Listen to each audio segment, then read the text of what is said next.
Welcome to the John Canzano podcast here on pucksports.com. It's brought to you by Zeke's Pizza. Of course, the best selection of pizzas and local Northwest craft beers.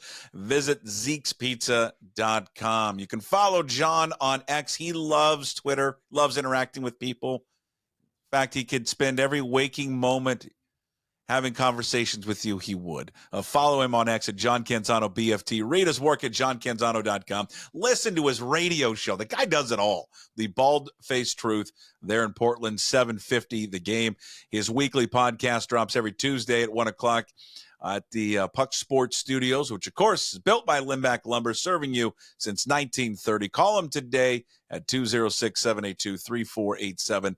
Visit them online at limbacklumber.com. You've recovered from Big Ten Media Day? Yeah, I have recovered. When I covered the Big Ten years ago, I said I'd never go back. Those Midwesterners, it's nothing personal. We talked about this. Why they settled where it is insanely cold is beyond me. I don't know if they know they have choices, but I had a good time there. It was eye-opening. It felt weird on the first day, and then it got more and more normalized. And I think it gives kind of a peek at what's going to happen this college football season. I think after the games start getting played, we'll kind of settle into like, this is kind of the new normal for now until there's more chaos. What felt odd about it? Just the logos to start with. You walk in and there was, Oregon sitting between like Penn State and Northwestern or wherever they were in the it was Penn State and Ohio State. They were right in between, and then Washington was down there by Wisconsin. See the uniforms lined up. But for years we got conditioned to see, like on media day, it was Arizona, it was Arizona State, it was Utah, it was Stanford, Cal, and now all of a sudden it was different. And then to kind of see the perception of Oregon and USC in that room, in that building. At Pac-12 media days for years, Oregon and USC, at least in the last few years, were kind of viewed as, at the top of the conference along with Washington. And then it was just strange to kind of see USC. There was some shine that came off USC. I don't think the Big Ten competition is afraid of USC at all. And it's now kind of Oregon and Ohio State this year. But I think there's just not a lot of that, it just felt different. Like it just felt different. And Oregon made a splash. I mean, they do. They put the duck in the river and they came in and said all the right things. Dan Lanning looked very presidential standing up there on the podium as opposed to some others that we'll talk about.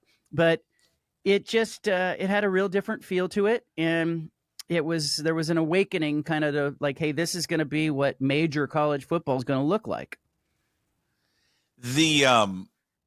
You said the Big Ten media folks, or just maybe the Big Ten itself, not intimidated by the USC brand. I want to go for Oregon because I find that interesting. So for Oregon, they got that duck. I mean, that thing was so damn big that was sitting there in that river, and he joked, and I don't know if he's joking, is if he's going to take it everywhere on the road. What was the perception maybe of Oregon going into that? Did the perception of Oregon at all change maybe with folks that cover that league? Yeah, I think there's a little bit of, the old Oregon's flashy, Oregon's Nike, Oregon's innovative, but yeah, they're going to have to strap it up and they're going to have to play against Big Ten competition before media day. Then came that duck. And by the way, that duck in the river, not paid for by the University of Oregon. I'm told it came from an outside marketing agency that paid for that thing. So I'm not sure Dan Lanning's got control over where that thing goes as much as Team Swoosh has control over where it goes. But, they may listen to him.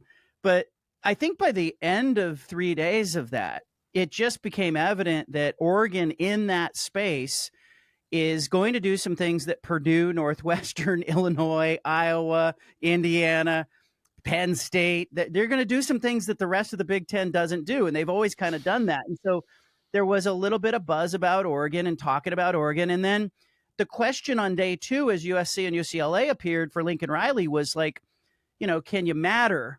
Are you an upper echelon team in this conference? Because for years at Pac-12 media day, it was USC at the 1 or 2 or, in most years. And so Lincoln Riley really pushing back against the narrative that they're not at the top of that conference. They had 5 losses last year. They don't have Caleb Williams. So it's just different to kind of see them in this new world of NIL and transfer portal, positioned as maybe not Ohio State, Oregon, Penn State, maybe not in that group, maybe in the second tier. So that was kind of interesting to see that.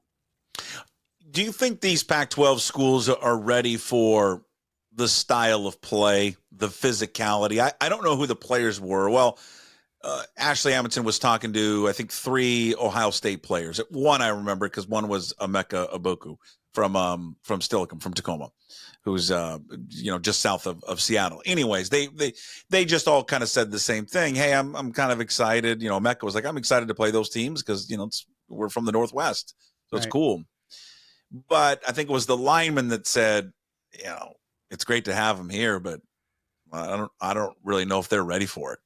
Yeah. Ready for what it's going to be like. We're going to find out. And I don't necessarily, everyone's pointing at, that October 12th game at Autzen Stadium. The tickets for that game on the secondary market are $800, $1,000. I mean, depending on where you want to sit. Like, you're talking about jamming, 60,000 people into a stadium that doesn't hold 60,000. It should be the largest crowd, not just to see a college football game in the state of Oregon, but maybe the largest live event crowd, bigger than when Garth Brooks came to Autzen Stadium, right? Like, this is, it's going to be 60,000 people probably. There's standing room only tickets that are being sold. It's going to be awesome. And a lot of Ohio State fans are buying those tickets. But that game gets talked about too much because I don't think it's necessarily that game that's going to show you the physicality of the Big Ten. The physicality is going to come in subsequent weeks when Oregon has to go to Wisconsin, or in 2025 when Oregon has to go to Penn State. Washington's going to Penn State this year for the whiteout game. You're going to see just sort of the grind of the Big Ten Conference, and it's week in and week out. And it's not just the Ohio State, Penn State, Wisconsin, Michigan contingent.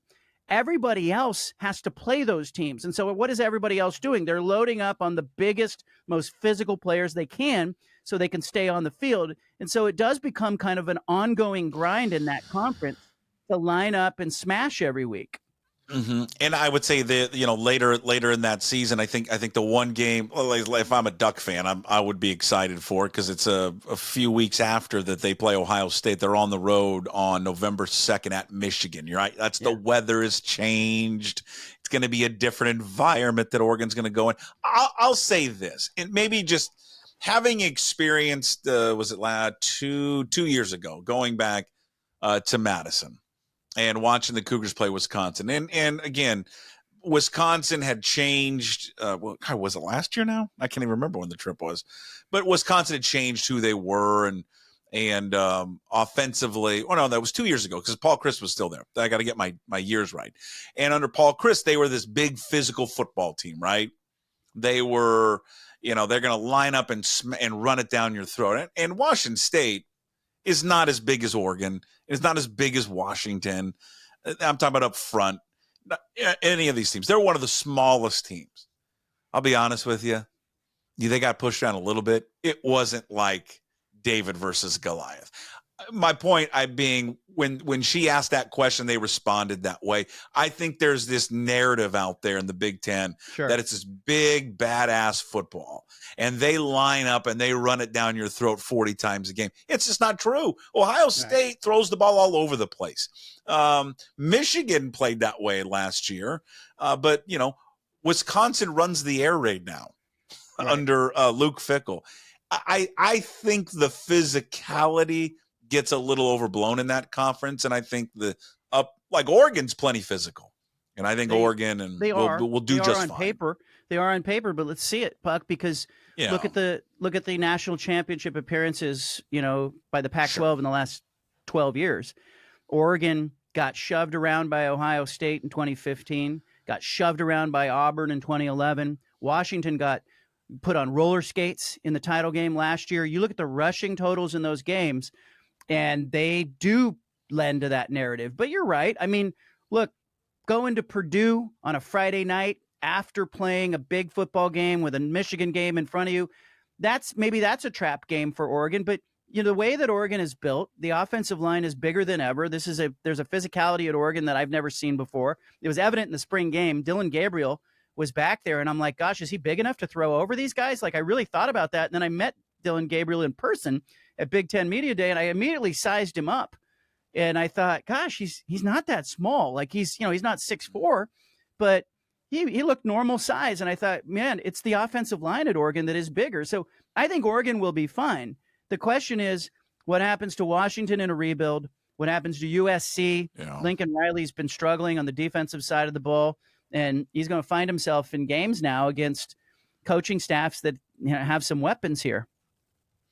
I would say this about Jed Fish, in his time at Arizona, I think maybe there's a reputation with him that, they just drop back and throw it 45, 50 times a game, and that's what they do. I mean, there is an elite, passing element to his offense, but there are times when he, with Coleman and what he did at Arizona, he wants to be balanced. He comes, he talks a lot about, I don't know if you've heard this before, John, but he coached in the NFL. I'm not sure if you know that or not. Yeah, I just want to make sure people understand that Jed Fish in the NFL, but he should be has coached in the NFL. But he does bring that element to it where he likes to be balanced, and he can be physical, and he's a very good offensive mastermind. But I think you kind of touched on it. The biggest concern for them will be their offensive line. I think I'm right that they don't returning anybody. They're all brand new.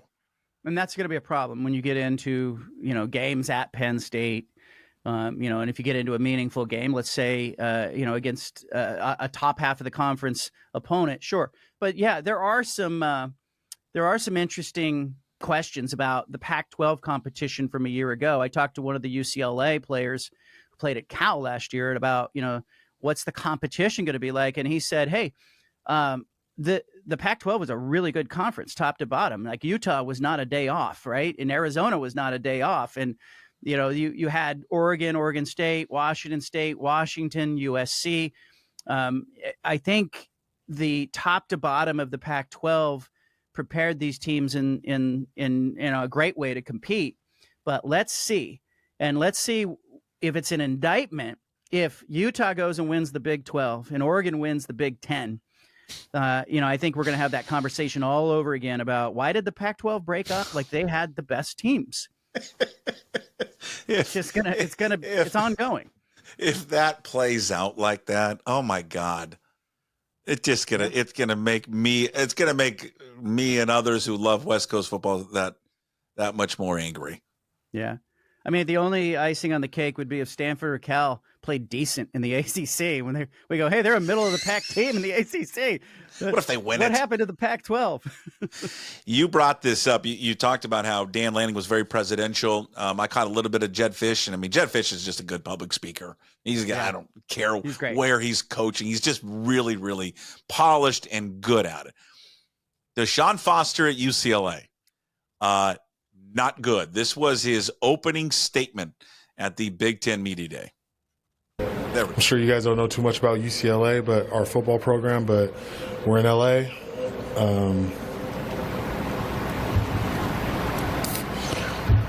It's us and USC. We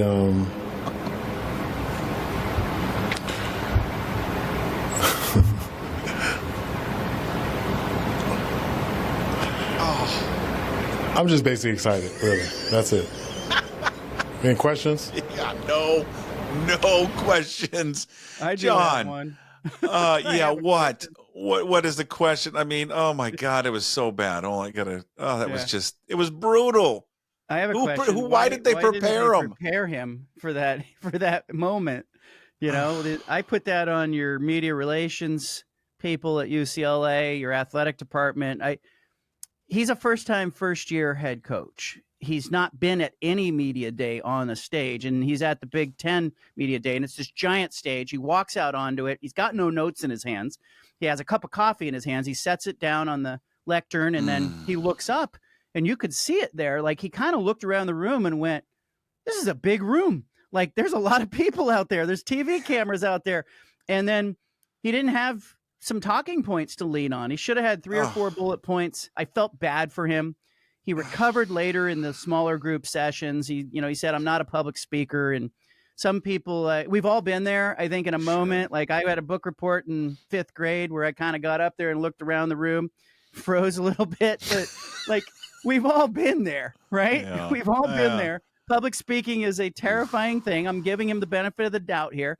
But if UCLA shows up like that for football games, 3-9 would be upside for them. Like I just think they're going to have a really tough season, and they lost their head coach. This is the guy. Good luck to UCLA. But it was put some notes in that guy's hand. Get him some media training. You know, everybody else walked up there with a piece of paper in front of them. How was Washington fans would like to know, how was Jedd Fisch? What was the scuttlebutt or the talk about Washington back there in Indianapolis? Well, I think everything that happened after Deshaun Foster, people were really paying attention to those opening statements, right?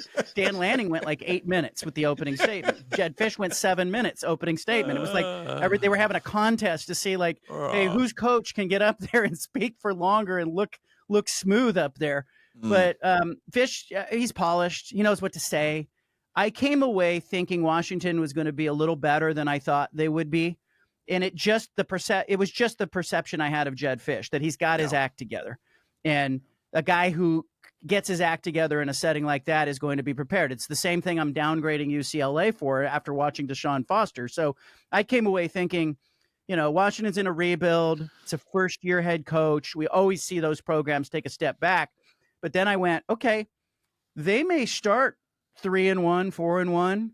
They have they have some losses on their schedule. I'm looking at their schedule. I see 5 losses that I just say they're not winning that game. They're not winning that game. But I think, you know, Jed knows what to do.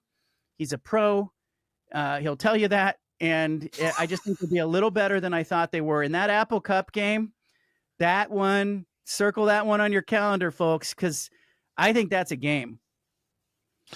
Well, yeah, I mean, they have. I mean, there's no doubt that depending how good they are, or they're not. I mean, I don't know. A lot's going to depend on their offensive line, and then for Washington State, I mean, they return a lot of guys, and they should have a pretty decent team. And I think that game can go either way. I mean, Washington obviously can win that game. I mean, Washington's got a good chance if, depending on what their line looks like and what they can do. I mean, they've got a good chance before they go to Michigan to be 5-0.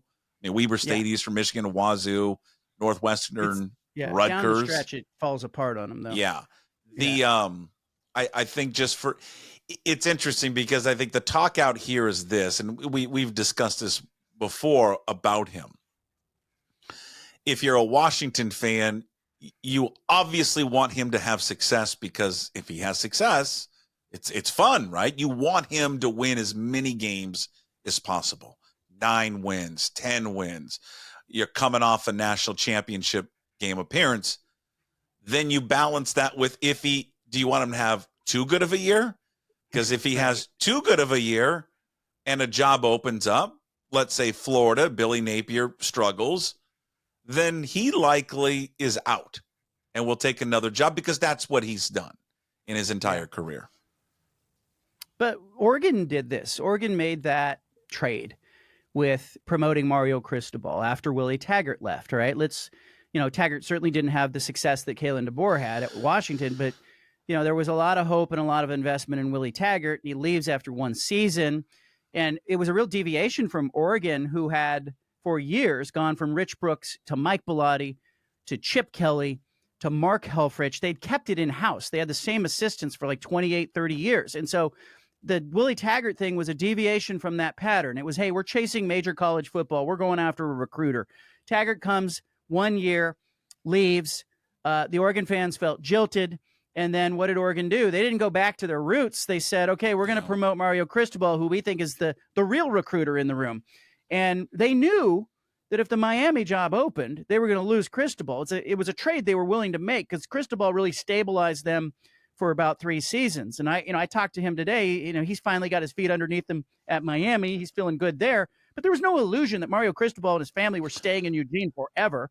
And now Dan Lanning. And so if you're Washington, it's an acceptable trade. Kalen DeBoer gets you a national championship. And mentally, Washington fans who grew up on coaches who stuck around there for years are going to have to adjust to it. I think they probably already have. You now have Jedd Fisch. Look at his resume. Okay. It's not going to lie. It's a great predictor of his future behavior. He's going to win. He's going to leave. And then you have to right now be thinking about who in your past who is a UW alum who can coach, who could emerge as the next guy in or come up as an assistant a year or two from now at Washington and emerge as a real candidate there? Who is that person? They should be thinking in those terms right now. But we would acknowledge it's a hard way to have sustained success by doing this. I mean, how many coaches are they on in their last? So it's Fish, DeBoer, Peterson or Lake Peterson. Lake Peterson were 4 coaches.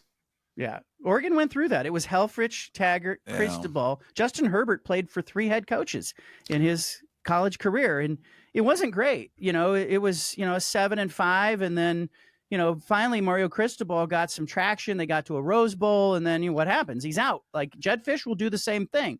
But I think you have to kind of be okay with making that trade while also looking for that next guy who can be a long-term guy. And I think there was some logic in Oregon hiring Dan Lanning because he's got nowhere to go. He went to William Jewell College. He's not going back to his alma mater to coach. So you hire Lanning with the idea that you make this job better than most SEC jobs. Maybe Georgia's the one job that could call him there, but you got to know his family. I think he wants those 3 kids to get through high school. He's tired of moving around. Those kids have been in like 11 cities in their lives. And so there is a little bit of strategy, I think, in Oregon handing the keys to Lanning because I think he's going to stay for a while. Do you think? I mean, they both have football traditions. I mean, Washington's football tradition is lengthier than Oregon's, but Oregon has now developed that kind of football tradition. Do you think a program, let's just use Washington, can sustain stuff like this because of their football tradition? Because they've been good, they've been relevant and good for a long time. I don't think that matters as much anymore as your ability to spend in NIL, your ability to maximize that 105 scholarship limit that's going to come out. And, you're at the overall revenue generating health of your athletic department. That's why Oregon is well positioned in this ecosystem. All of a sudden, the changes to the NCAA, the changes in rules, athletes being empowered, all played to the strength of the Oregon Ducks. If your tradition mattered, and that's what was the most important thing, USC would be at the front of the line, right? But they're not. And they've lost something to Oregon, who goes into their backyard and recruits their best players and takes them out of there. And so I think you have to kind of look at what Oregon's doing if you're Washington, and you have to say, what areas can we get better in? What partnerships can we make with outside agencies and entities? Because, you talk about, I think the number is like $21.5 million that these athletic departments are going to be able to pay directly to athletes. Oregon is going to have pedal to the metal in that area. So is Ohio State. So if you want to join them, you've got to spend, and you've got to use 105 scholarships. And, I'm hearing from some athletic directors who are dreading it, going, we don't want to have 105, guys on scholarships. And guess what? They're not going to have as much depth. Explain that to people, that the change that's going to happen. They're going to be able to, all scholarships in all sports are jumping up, but most people feel that the increase in scholarships will be used for one sport. Yeah, in football. Your financial resources will be placed in that one sport. Yeah, because you can now go, I think you go from 85 to 105 scholarships in football. But if you look at the entirety of the athletic department, previously, the scholarship limits across 40 sports in your athletic department, 40 sports were available. The limits totaled 500 scholarships. The new limit is going to be just shy of 1,200. So you're talking about an additional 700 scholarships that these athletic departments potentially can give to athletes. Now, I don't think anybody's going to go pedal to the metal on all sports, but what's going to happen, 2 things. The schools that go all the way on football and invest heavily in football are going to have success in football. That has been proven over time. If you make an investment in football, it generates a reward for you. The second thing that's going to happen, Puck, is you're going to see some tiering inside the athletic departments with sports. Keep an eye on this, because I think it's going to really start to become evident in 4 years and 8 years. And what I'm getting at is we're all watching the Paris Olympics, and we're seeing these Olympic sports that don't generate any revenue in the athletic department. There's going to be schools that have to decide, hey, are we going to fully fund all the scholarships in like volleyball, swimming, diving, track and field, just go all in on those sports? And you know what? We can't do rowing. Rowing doesn't generate any revenue. We're not going to do any scholarships there. You're going to see some tiering where some sports become prioritized because they can generate a little revenue or a lot of exposure, and Title IX is still involved. So I don't expect it's going to hit like the women's athletics, the women's Olympic sports as hard as the men's. But I'm watching Paris Olympics. I know we're all watching it, and we're seeing a lot of Pac-12 athletes competing in a lot of sports. And I'm going, well, is the men's track and field team going to be funded like it once was? Is diving and swimming on the men's side going to be funded? Gymnastics? I think we're going to see a fall off here in the next 4 to 8 years when we look at the men's side in particular in Olympic sports, because the athletic departments that want to go to 105 scholarships in football are going to take those from some other sport. How do they work around Title IX with this? They'd still have to adhere to, having a certain allocation of your revenue match what's being spent on the men's side. And so that's why you're not going to see schools go, hey, we're going to 105 scholarship on the men's side. Well, they have to increase scholarships on the women's side in some way, and the spending on the women's side in some way to match that. Otherwise, they're not Title IX compliant. So I think on the women's side, they'll be fine. You'll see an increase in scholarships in softball and in volleyball. And, in particular, the sports that can get them some exposure or a little bit of revenue. Women's basketball, you're going to go all in there because there's new revenue there. But on the men's side, in order to fund those extra scholarships, you're going to see some coaches and some programs. The ADs won't cut the sports. They don't like to cut because it's a bad look. But I think what you're going to see is they're going to go, hey, we're no longer going to have golf scholarships, or we'll give half scholarships. We don't have to do that because we're not really reaping a benefit from those athletes going out into the world and performing for us. And so we're not going to fund track and field the way that we used to. We'll have half scholarships. We won't go full. They're able to do halves now with this new setup. So I think we'll see some of the cuts with scholarships happening more on the men's Olympic sports. And you're going to hear a lot of coaches belly aching saying, hey, we're not as important. Well, of course not. It's football, men's basketball, maybe your baseball program. If you're Oregon State, there's a real emphasis, like maybe they'll go full throttle there. But I think you're going to see some other sports where they just kind of go, not as important to us. You sat down with Dennis Miller. He's the president of the CW Network, a one-on-one interview. What was your takeaway about what their relationship with Oregon State and Washington State is going to look like and be like here for the next foreseeable future? Yeah, for the CW, which was formerly CBS and Warner, so that's where they got the C and the W, in case people want to know.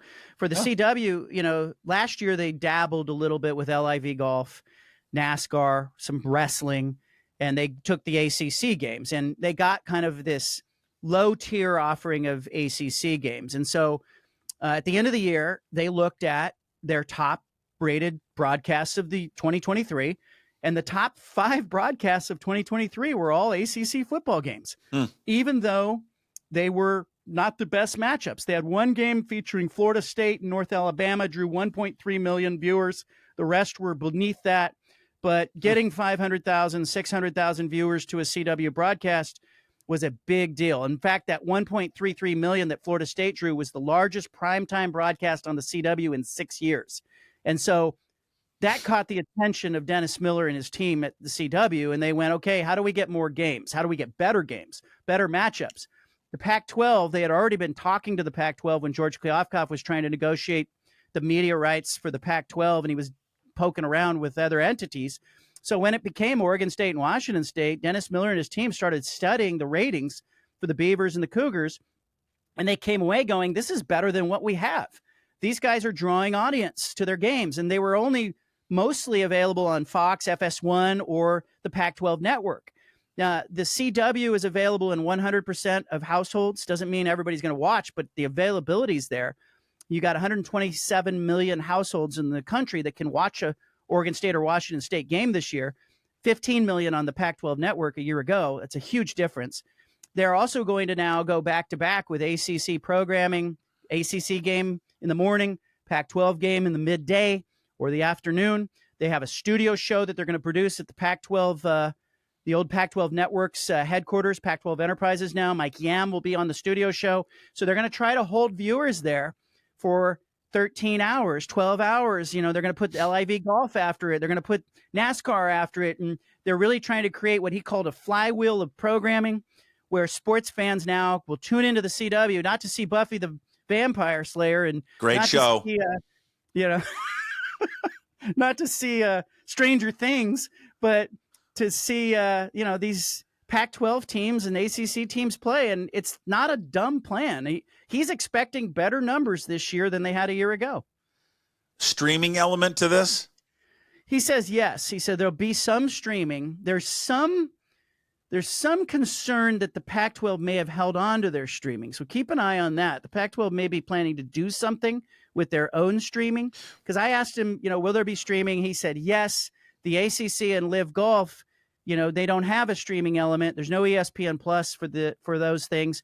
And, he sort of hinted at there will be a lot of shoulder programming and extra programming involving the Pac-12 schools and some branding, but he didn't out and out say that those games would be available to stream. He did say they would be available like a day later, because I don't necessarily think you need to stream. If you've got, everybody has the CW. If you have a TV and you can turn it on and it has an antenna, you can get the CW. If you have cable, you can get the CW. It's available just like everything else on your TV offering. So I don't think you necessarily need to stream that.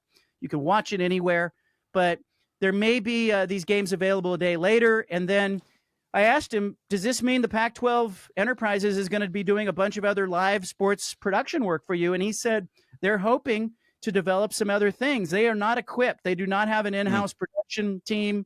They have no trucks. And so they're leaning on the Pac-12 Enterprises to produce these games. And I think that could be a really nice side hustle too for the Pac-12.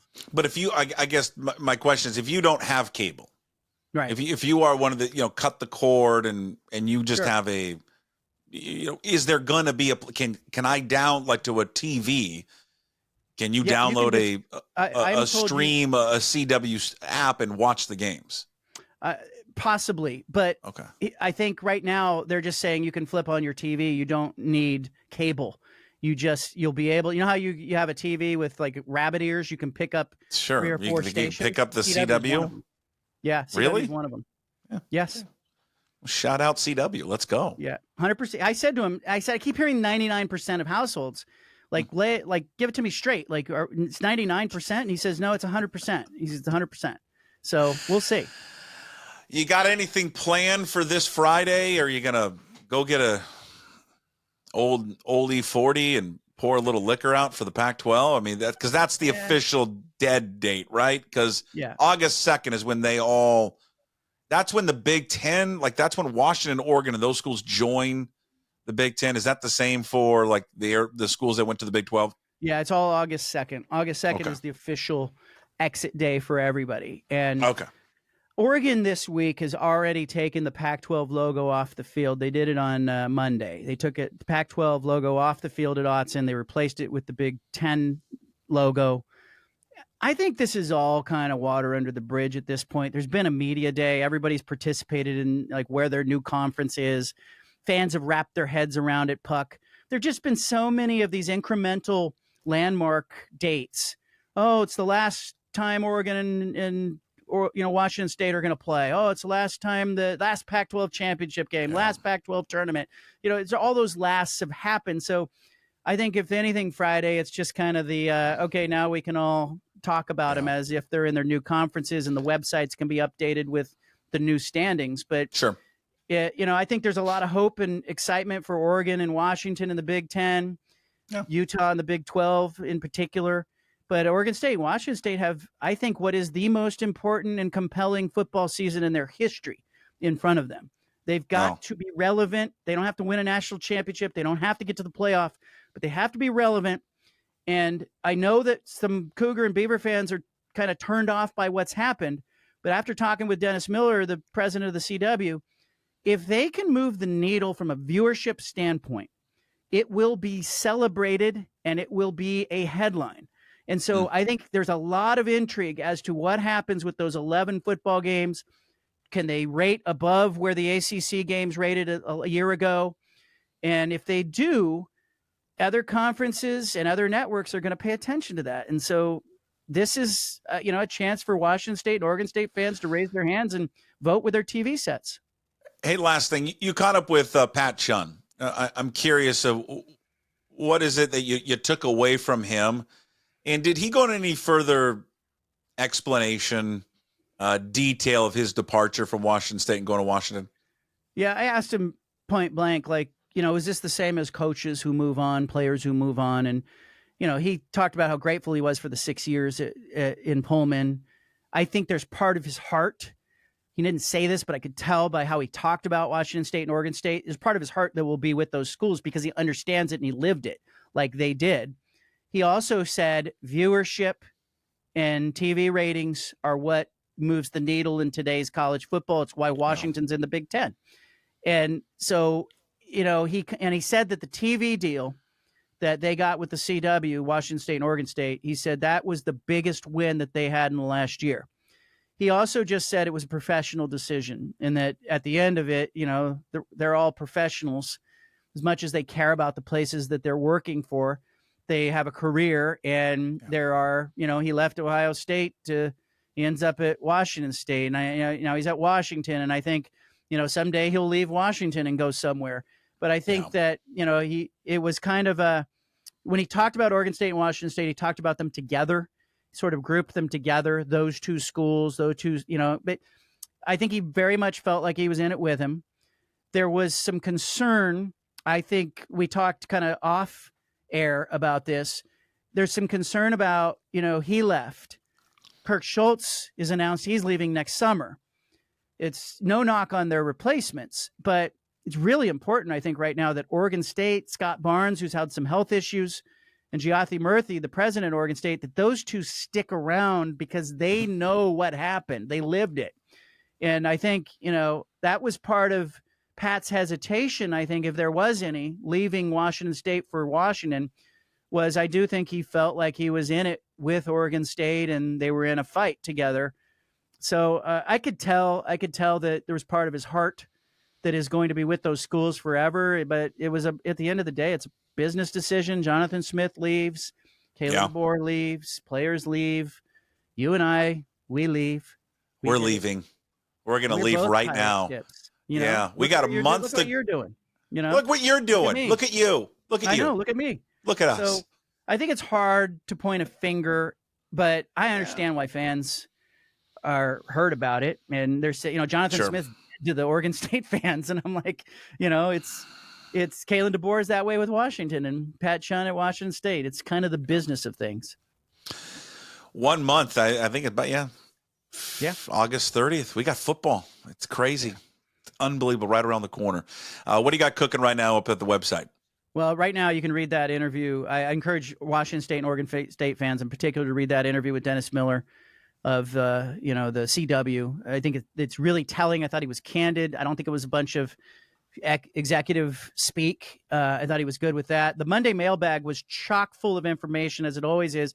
But in particular, there was a question about Big Ten ticket policies and how many tickets Washington and Oregon will be required to give to Ohio State and Michigan and others who visit, how many they'll get. I got some details on that, Puck, that were interesting. 2,900 tickets in other places in the stadium, but they're required to give 100 tickets that are prime seating, like 50-yard line, 20-yard line, 20 rows and below to opposing teams.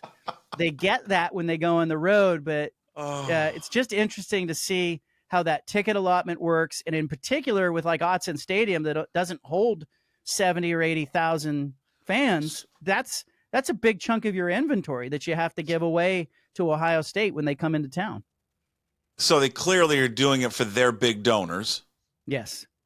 Who want to come. Okay, well, what if there's no seats, like prime seats? I mean, I would assume at both Autzen and at UW, like those prime seats are taken up, that those are by alums and by people that donate to the school. Do they go to those people and say, hey, sorry, this week you don't get to sit in your seat because we've got, Bubba from Ohio State's coming and he's sitting there. Yeah, Bubba got the seat. And I think Oregon, and I'm told that most of the schools will it's 3,000 seats total, but 100 of them are prime seats. Most of the schools will just block those out from season ticket sales. But Oregon and Washington probably had to go to their fans, some of whom were sitting in those seats for years, and go, we need to relocate you, and here's where we're moving you. And I'm sure some of that went on, but that's part of realignment. Okay, you got to deal with it. That would piss me off. All right. Yeah. The John Canzano podcast brought to you by Zeke's Pizza. Go visit them, Zeke'sPizza.com. We release it every Tuesday at 1 o'clock. Please subscribe, follow, like, leave a comment. YouTube, Apple, Spotify, wherever you find your podcast. And, of course, right here at PuckSports.com. See you, Johnny.